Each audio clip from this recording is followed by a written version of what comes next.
Hey, welcome to The Explainer. Today we're going to do something a little different. We are going to zoom in, like really zoom in, on just one single powerful word. We're going to put it under a microscope to really understand its hidden anatomy and figure out why it carries so much weight. Okay, let's get into it. God and us presents Proclamation to the Nation.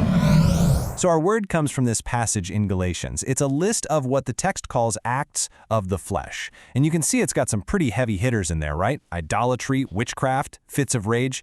And then kind of buried in the middle of all that, you find our word for today, dissensions. It almost feels a little out of place, doesn't it? Kind of makes you go, huh?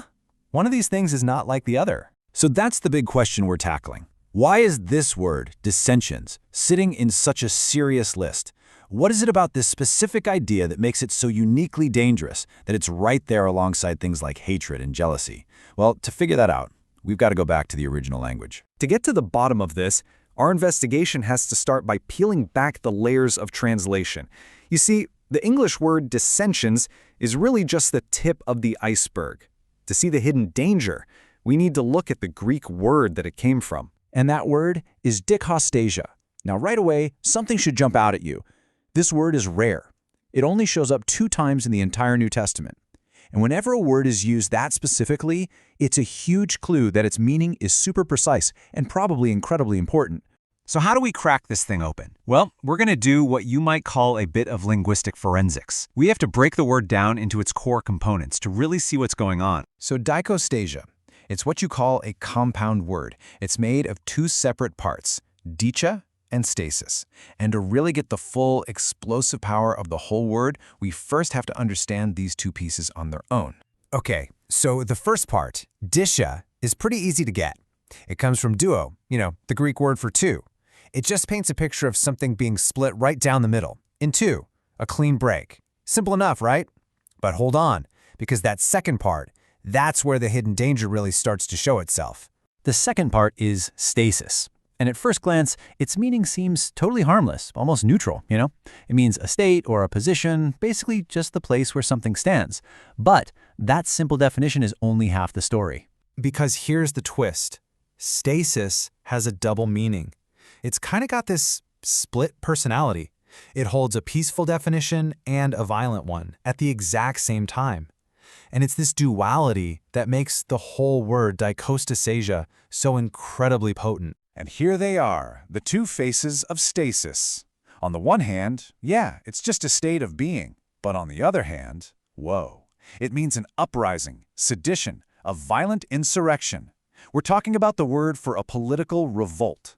So the word itself has the potential for explosive conflict baked right into its DNA. And this isn't just some dusty old definition, you guys. We don't have to guess. The Bible itself uses stasis in this exact way. In the Gospel of Mark, the text describes the uprising that landed the criminal Barabbas in prison, and the word it uses is stasis.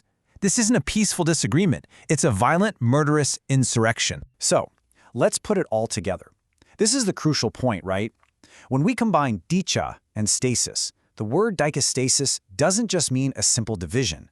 It means a state of being split in 2 that carries the built-in potential to erupt into open, hostile, even violent conflict. It actually describes a whole process, from what looks like a static division to a destructive uprising.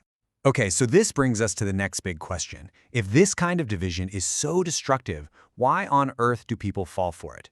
The source material offers this fascinating, really powerful analogy for why this particular act is so tempting. The source compares it to the tree of the knowledge of good and evil. So what does that mean? Well, it means that this kind of division is almost never presented as pure evil. No, it's seductive. And it's seductive because it mixes a little bit of truth in with all the perversity. Think about it like this. A straight-up lie, that's usually easy to spot and reject. But dichostasia, man, it's way more subtle. It wraps itself up in this disguise of wisdom, of truth, maybe even of righteousness. It takes something good and it just twists it. That makes the division seem not only reasonable, but totally necessary. And that's what makes it so incredibly dangerous. So, given how sneaky and destructive this all is, how does the source say we should respond when we see this kind of division? Well, it offers a really clear 3-step framework for how to handle it. Okay, first, you got to note them, basically be aware and identify the people causing these kinds of divisions. Second, turn away. The source is clear here. This doesn't mean some big public shaming, but it does mean refusing to participate or have communion with the divisive works themselves. And third, pray for the person, either for their repentance, for a change of mind, or for their salvation. Now that point about repentance is really key here. The source draws this super sharp line between true repentance, the Greek word for this is metanoia, which means a complete change of mind, and just, mere remorse. Remorse is just being sad about the consequences, like the biblical examples of Judas or Esau. True repentance is a deep fundamental transformation that actually changes how you behave in the future, and being able to tell the difference is presented as absolutely crucial. And that really brings us full circle, doesn't it? We just took a single ancient word and completely took it apart. But understanding its anatomy, that split, the seemingly static position, and that hidden potential for violent uprising, all wrapped up in a seductive package of half-truths, it gives us a powerful new lens. So the final question is, how does seeing the blueprint of dichostasia change how we see, and maybe how we respond to, the divisions we see all around us today?